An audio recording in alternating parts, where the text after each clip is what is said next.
Hi hello ನಮಸ್ಕಾರ. ನೀವು ನೋಡ್ತಾ ಇದ್ದೀರಾ farm blogger Kannada YouTube channel. ನಾನು ಮಧುಗಿರಿಯ ಹುಡುಗಿ, ನಿಮ್ಮ ಪ್ರೀತಿಯ Vanitha. So first of all ಮೊದಲನೇದಾಗಿ ಯಾರೆಲ್ಲ ನಾನು ಸಬ್ಸ್ಕ್ರೈಬರ್ ಇದ್ದೀರಾ ಎಲ್ರಿಗೂ ತುಂಬ ಥ್ಯಾಂಕ್ಸ್. ನನ್ನ ಫಸ್ಟ್ ವೀಡಿಯೋನ ನೋಡಿ ನೀವೆಲ್ಲರೂ ಸಹ ನನಗೆ ತುಂಬ ಸಪೋರ್ಟ್ ಮಾಡಿದ್ದೀರಾ. ಹಾಗೆ ತುಂಬ ಚೆನ್ನಾಗಿ ಕೇಳ್ತಾ ಇದ್ರಿ, ಮೇಡಮ್ ವಿಡಿಯೋ ತುಂಬ ಚೆನ್ನಾಗಿದೆ, ನಿಮ್ಮ ನೆಕ್ಸ್ಟ್ ವಿಡಿಯೋ ಯಾವಾಗ, ಬೇಗ ವೀಡಿಯೋಸ್ ಅಪ್ಲೋಡ್ ಮಾಡಿ ಅಂತ. ಸೊ ನನಗೂ ತುಂಬ ಇಷ್ಟ ಇದೆ. ಸೊ ವೀಡಿಯೋಸ್ನ ಬೇಗ ಬೇಗ ಅಪ್ಲೋಡ್ ಮಾಡಬೇಕು ಅಂತ. ಬಟ್ ನಾನೊಂದು ಸ್ವಲ್ಪ ವರ್ಕಲ್ಲಿ ಬ್ಯುಸಿ ಇರೋದ್ರಿಂದ ವೀಡಿಯೋಸ್ನ ಬೇಗ ಅಪ್ಲೋಡ್ ಮಾಡೋಕ್ಕಾಗಿಲ್ಲ. ಅದು ಕೂಡ ನಾನು ಫಾರ್ಮರ್ಸಿಗೆ, ರೈತರಿಗೆ ಹೆಲ್ಪ್ ಆಗುವಂಥ ಒಂದು ವರ್ಕಲ್ಲೇ ಬ್ಯುಸಿ ಇದ್ದೆ. ಸೊ ಬ್ಯುಸಿ ಶೆಡ್ಯೂಲ್ಸ್ ಇರೋದ್ರಿಂದ ವೀಡಿಯೋಸ್ನ ಅಪ್ಲೋಡ್ ಮಾಡೋಕ್ಕಾಗಿಲ್ಲ. ಇನ್ನು ಮುಂದೆ ಆದಷ್ಟು ಟ್ರೈ ಮಾಡ್ತೀನಿ ರೈತರಿಗೆ ಹೆಲ್ಪ್ ಆಗೋದಕ್ಕೆ, ರೈತರಿಗೆ ಸಹಾಯ ಆಗುವಂಥ ವೀಡಿಯೋಸ್ನ ಅಪ್ಲೋಡ್ ಮಾಡೋದಕ್ಕೆ. ಸೊ ನಾನು ಲಾಸ್ಟ್ ವಿಡಿಯೋಲಿ ಹೇಳಿದ ಹಾಗೆ ಏನಪ್ಪ ಹೇಳಿದೆ, ಫಸ್ಟ್ ವಿಡಿಯೋಲಿ ಒಂದು ಇಂಡಿವಿಜುವಲ್ ಸ್ಕೀಮ್ನ ತೊಗೊಂಡು ನಾನು ಒಂದು ಕಂಪ್ಲೀಟ್ ಇನ್ ಡೀಟೇಲ್ ಇನ್ಫಾರ್ಮೇಷನ್ನ ಕೊಡ್ತಾ ಹೋಗ್ತೀನಿ ಅಂತ ಹೇಳಿದ್ದೆ. ಹಾಗೆ ನಾನಿವತ್ತು ನಿಮಗೆ ಅದೇ ರೀತಿಯಾಗಿ ಒಂದು ಯೋಜನೆಯನ್ನು, ಒಂದು ಸ್ಕೀಮ್ನ ತೊಗೊಂಡು ಆ ಒಂದು ಸ್ಕೀಮ್ ಅಂಡರಲ್ಲಿ ಬರೋ ಒಂದು ಯೋಜನೆ ಬಗ್ಗೆ ಕಂಪ್ಲೀಟ್ ಇನ್ಫಾರ್ಮೇಷನ್ನ ಕೊಡ್ತಾ ಹೋಗ್ತೀನಿ. ಸೊ ವಿಡಿಯೋನ ಕೊನೆಯವರೆಗೂ ನೋಡಿ. ಹಾಗೆ ಯಾರೆಲ್ಲ ನನ್ನ ಚಾನಲ್ನ ಫಸ್ಟ್ ಟೈಮ್ ನೋಡ್ತಾ ಇದ್ದೀರಾ ಈ ಕೂಡಲೇ ನೀವು ಸಬ್ಸ್ಕ್ರೈಬ್ ಮಾಡ್ಕೊಳ್ಳಿ ಅಂತ ಹೇಳ್ತಾ ಬನ್ನಿ ವಿಡಿಯೋನ ಸ್ಟಾರ್ಟ್ ಮಾಡೋಣ. ಸೊ ಈ ಒಂದು ಯೋಜನೆ ಅಡಿಯಲ್ಲಿ ನೀವು ಅರ್ಜಿನ ಸಲ್ಲಿಸಿದ್ರೆ ನಿಮಗೆ 90% ಸಬ್ಸಿಡಿ ಸಿಗುತ್ತೆ. SC ST ಹಾಗೂ ಜನರಲ್ ಎಲ್ಲ ಕ್ಯಾಟಗರಿವರೆಗೂ ಕೂಡ ಈ ಒಂದು ಯೋಜನೆ ಅಡಿಯಲ್ಲಿ 90% ಸಬ್ಸಿಡಿ ಅಂತಕ್ಕಂಥದ್ದು ಸಿಗುತ್ತೆ.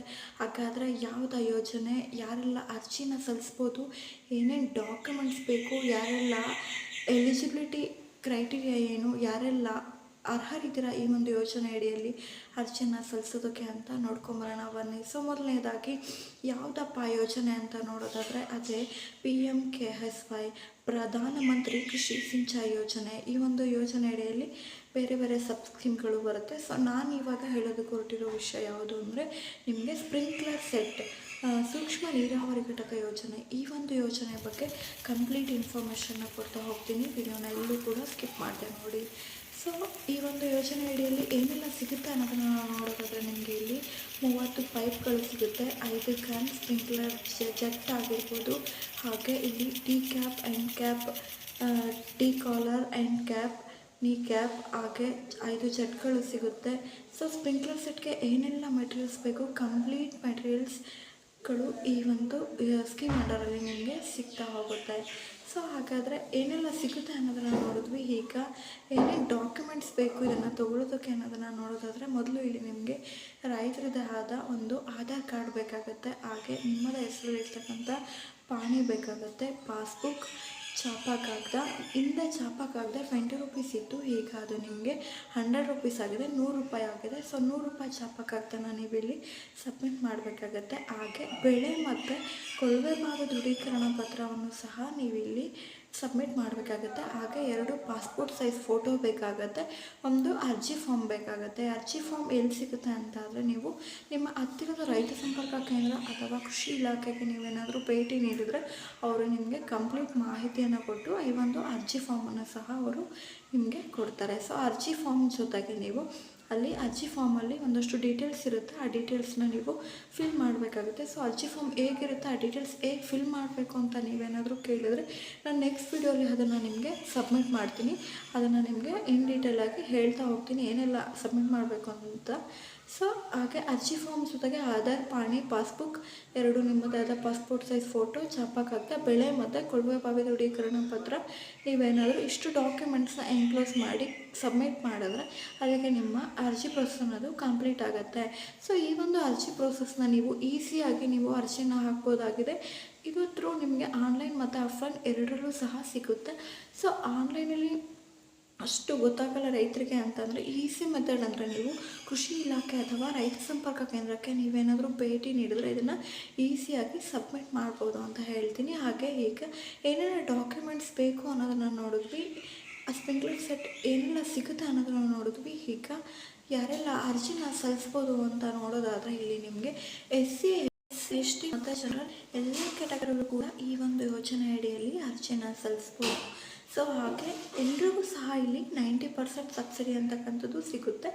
ಸೊ SC ST ಜನರಲ್ ಎಲ್ರಿಗೂ ಸಹ ಒಂದೇ ರೀತಿಯಾದ ಸಬ್ಸಿಡಿ ದೊರೆತಕ್ಕಂಥದ್ದು ಈ ಒಂದು ಯೋಜನೆ ಅಡಿಯಲ್ಲಿ. ಸೊ ಹಾಗೆ ಏನಪ್ಪ ಅಂದರೆ ಈಗ ಲಾಸ್ಟ್ ಇಯರ್ ಏನಿತ್ತು 23 ಆ್ಯಂಡ್ 24ರಲ್ಲಿ 2 ಇಂಚನ್ನ ನೀವು ತೊಗೊಂಡ್ರೆ 4139 4139 ರೂಪೀಸ್ ಇತ್ತು. ಹಾಗೆ 2.5 ಇಂಚಿಗೆ 4667 4667 ರೂಪೀಸನ್ನು ಇತ್ತು. ಹಾಗೆ ಇದು ಏನಪ್ಪ ಅಂದರೆ RC ಅಂತಕ್ಕಂಥದ್ದು ಪ್ರತಿ ಇಯರ್ ಕೂಡ ಪ್ರತಿ ವರ್ಷವೂ ಕೂಡ ಚೇಂಜ್ ಆಗ್ತಾ ಹೋಗುತ್ತೆ. RC ಚೇಂಜ್ ಆಗ್ತಾ ಹೋದಂಗೆ ಅಮೌಂಟ್ ಕೂಡ ಇಲ್ಲಿ ನಿಮಗೆ ಚೇಂಜ್ ಆಗ್ತಾ ಹೋಗುತ್ತೆ. ಸೊ ಹಿಂದಿನ ವರ್ಷ ಇದ್ದಿದ್ದು ಅಮೌಂಟು ಈ ವರ್ಷ ನಿಮಗೆ ಇರೋದಿಲ್ಲ. ಸೊ ಇನ್ನೊಂದು ರೈತರಿಗೆ ಗುಡ್ ನ್ಯೂಸ್ ಏನಪ್ಪ ಅಂದರೆ 25 ಮತ್ತು 26ನೇ ಸಾಲ ಏನಿದೆ 25-26 ಈ ಒಂದು ಇಯರಲ್ಲಿ ನಿಮಗೆ ಅಮೌಂಟ್ ಅನ್ನೋದು ತುಂಬ ಕಡಿಮೆ ಆಗಿದೆ, ರೆಡ್ಯೂಸ್ ಆಗಿದೆ. ಸೊ ಏನಿತ್ತು 4139 2 ಇಂಚಿಗೆ ಅದು ಈಗ ಕಡಿಮೆ ಆಗಿದೆ. ಸೊ ನೀವೇನಾದರೂ ಈ ಒಂದು 25-26ಅಲ್ಲಿ ಅರ್ಜಿನ ಸಲ್ಲಿಸ್ಬೇಕು ಅಂತ ಇದ್ದರೆ ಈಗಲೇ ಹೋಗಿ ಅರ್ಜಿನ ಸಲ್ಲಿಸಿ, ಯಾಕೆಂದರೆ ಅಮೌಂಟು ಕಡಿಮೆ ಆಗಿದೆ. ಅದು ಅಮೌಂಟ್ ಎಷ್ಟಿದೆ ಅಂದರೆ 2600 ಸಮಥಿಂಗ್ ಈ ಒಂದು ರೇಂಜಲ್ಲಿ ಇರೋದು, 4000 ಅಷ್ಟಿಲ್ಲ. ಸೊ ಹಾಗಾಗಿ ಇದು ಒಂದು ರೈತರಿಗೆ ಗುಡ್ ನ್ಯೂಸ್ ಆಗಿ ಬೆನಿಫಿಟ್ ಅಂತ ಹೇಳೋಕ್ಕೆ ಇಷ್ಟಪಡ್ತೀನಿ.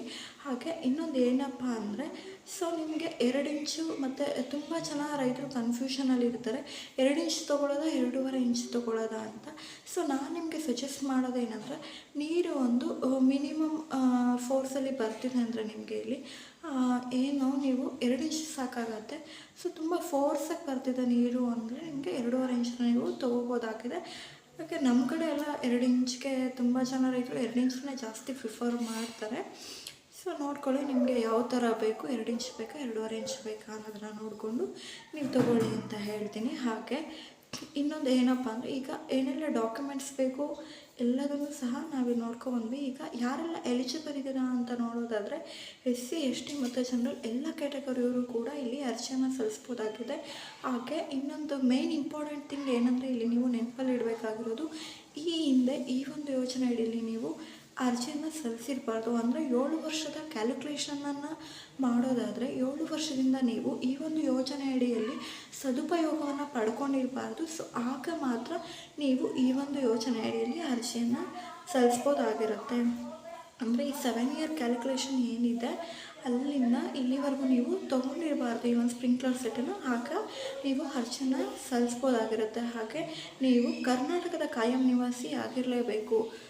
ಸೊ ಕರ್ನಾಟಕದ ಕಾಯಂ ನಿವಾಸಿ ಆಗಿದ್ದರೆ ನೀವು ಈ ಒಂದು ಯೋಜನೆಗೆ ಅರ್ಜಿಯನ್ನು ಸಲ್ಲಿಸ್ಬೋದಾಗಿದೆ. ಇದು ಒಂದು ಮೈನ್ ಥಿಂಗ್ ಅಂತ ಹೇಳ್ತೀನಿ. ಹಾಗೆ ಇನ್ನೇನಪ್ಪ ಅಂದರೆ ಬಾಕಿ ಇರೋ ಅಂಥದ್ದು ಏನಿದೆ, ಸೊ ಈಗ ಇಷ್ಟು ಡೀಟೇಲ್ ಇನ್ಫಾರ್ಮೇಷನ್ ಆಯಿತು. ಇದು ಇನ್ನು ಇದರಿಂದ ಉಪಯೋಗ ಅಂತೂ ಇದ್ದೇ ಇದೆ. ಸೊ ಟೆಕ್ನಾಲಜಿ ನಾವು ಯೂಸ್ ಮಾಡ್ಕೊತ ಅಂದರೆ ಟೆಕ್ನಾಲಜಿನ ಉಪಯೋಗ ಮಾಡ್ಕೊತ ತುಂಬ ಅನುಕೂಲ ಸಹ ಇರುತ್ತೆ. ಸೊ ಎಲ್ರಿಗೂ ಗೊತ್ತಿದೆ ಏನೇನು ಅನುಕೂಲ ಇದೆ ಅಂತ. ಸೊ ಇನ್ನೇನಾದರೂ ಈ ಒಂದು ಸ್ಪ್ರಿಂಕ್ಲರ್ ಸೆಟ್ ಬಗ್ಗೆ ನಿಮಗೆ ಇನ್ಫಾರ್ಮೇಷನ್ ಬೇಕಾಗಿದ್ದರೆ ಅಥವಾ ಏನಾದರೂ ಡೌಟ್ಸ್ ಇದ್ದರೆ ನನಗೆ ಕಮೆಂಟ್ ಬಾಕ್ಸಲ್ಲಿ ಕಮೆಂಟ್ ಮಾಡಿ, ನೆಕ್ಸ್ಟ್ ವಿಡಿಯೋಲಿ ನಾನು ನಿಮಗೆ ಅದನ್ನು ಕ್ಲಿಯರ್ ಮಾಡ್ತೀನಿ ಅಂತ ಹೇಳ್ತಾ, ಹಾಗೆ ಯಾರೆಲ್ಲ ಇನ್ನೊಂದು ಏನಪ್ಪ ಅಂದರೆ ಇಲ್ಲಿ ನೀವು ಈ ಹಿಂದೆ ಈಗಾಗಲೇ ಯಾರೆಲ್ಲ ಸ್ಪ್ರಿಂಕ್ಲರ್ ಸೆಟ್ಗೆ ಅಪ್ಲೈ ಮಾಡಿದ್ದೀರಾ, ಯಾರೆಲ್ಲ ತೊಗೊಂಡಿದ್ದೀರಾ, ಹಾಗೆ ಯಾವ ವರ್ಷ ತೊಗೊಂಡಿದ್ದೀರಾ, ಇಲ್ಲ ಎಷ್ಟು ಅಮೌಂಟಲ್ಲಿ ನೀವು ತೊಗೊಂಡಿದ್ದೀರಾ ಅಂತಕ್ಕಂಥದ್ದನ್ನ ನೀವೇನಾದರೂ ಹೇಳಬೇಕು ಅಂತ ಇದ್ದರೆ ಸೊ ನೋಡೋಣ ಎಷ್ಟು ಜನ ರೈತರು ತೊಗೊಂಡಿದ್ದೀರಾ, ಎಷ್ಟು ಜನ ಈ ಒಂದು ಯೋಜನೆಯ ಸದುಪಯೋಗ ಪಡ್ಕೊಂಡಿದ್ದೀರಾ ಅಂತ. ಸೊ ಬನ್ನಿ, ಯಾರೆಲ್ಲ ಯಾವ ಇಯರಲ್ಲಿ ತೊಗೊಂಡಿದ್ದೀರಾ, ಒಂದು ನೀವು ಯಾವ ಇಯರಲ್ಲಿ ತೊಗೊಂಡಿದ್ದೀರಾ ಅಂತ ಕಮೆಂಟ್ ಮಾಡಿ, ಇಲ್ಲಾಂದರೆ ಎಷ್ಟು ಅಮೌಂಟಲ್ಲಿ ನೀವು ತೊಗೊಂಡಿದ್ದೀರಾ ಅನ್ನೋದನ್ನು ಕಮೆಂಟ್ ಮಾಡಿ. ಸೊ ಚಾಯ್ಸು ನಿಮ್ಮದಿದೆ, ಅಮೌಂಟು ಕಮೆಂಟ್ ಮಾಡ್ತೀರಾ, ಇಲ್ಲ ಅಂತ ಅಂದರೆ ನೀವು ಇಲ್ಲಿ ಯಾವ ಇಯರಲ್ಲಿ ತೊಗೊಂಡಿದ್ದೀರಾ ಅಂತ ಮಾಡಿದ್ರೆ ಬೆಸ್ಟ್ ಅನಿಸುತ್ತೆ. ನೋಡೋಣ ಯಾರು ಯಾವ ಇಯರಲ್ಲಿ ಎಷ್ಟು ಜನ ತೊಗೊಂಡಿದ್ದಾರೆ ಅಂತ ನಮಗೆ ಒಂದು ಕ್ಯಾಲ್ಕುಲೇಷನನ್ನು ನೋಡೋಣ. ಸೊ ಬನ್ನಿ, ಯಾರೆಲ್ಲ ರೈತರಿದ್ದೀರಾ ಸೊ ಈ ಕೂಡಲೇ ಯಾರೆಲ್ಲ ಸದುಪಯೋಗನ ಸೊ ಮಿಸ್ ಮಾಡಿದೆ ಕಮೆಂಟ್ ಮಾಡಿ ಅಂತ ಹೇಳ್ತಾ ವಿಡಿಯೋನ ಇಲ್ಲಿಗೆ ಮುಗಿಸ್ತಾ ಇದ್ದೀನಿ. Thank you for watching. ನಿಮ್ಮೆಲ್ಲರ ಮತ್ತೆ ಪ್ರೀತಿ ಸಪೋರ್ಟ್ ಹೀಗೆ ಇರಲಿ ಅಂತ ಹೇಳ್ತಾ ಸಿಗೋಣ ನೆಕ್ಸ್ಟ್ ವಿಡಿಯೋಲಿ. Thank you, bye.